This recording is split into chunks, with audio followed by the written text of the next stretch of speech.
Welcome back to 8482 Media. Today I'm going to quickly show you guys how to make a Facebook post, but without a specific friend seeing it. So we're going to go on our feed, make sure you're on the home page, and now you have the option to make a post. So let's make a post, test, test. And now before clicking post, right underneath your name, there's going to be a bar and you click on it. And now you can choose friends accept. So we click on that. And so we can make a post without a specific someone seeing it. So let's say I don't want Adam Cohen to see it. So I click on Adam Cohen.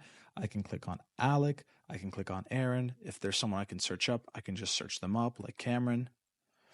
And then now I can click on Save Changes.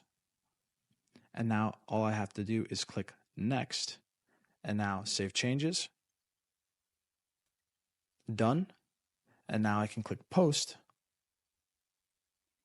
And now I have made a Facebook post without those specific friends seeing that post. So thank you guys for watching and have a great day.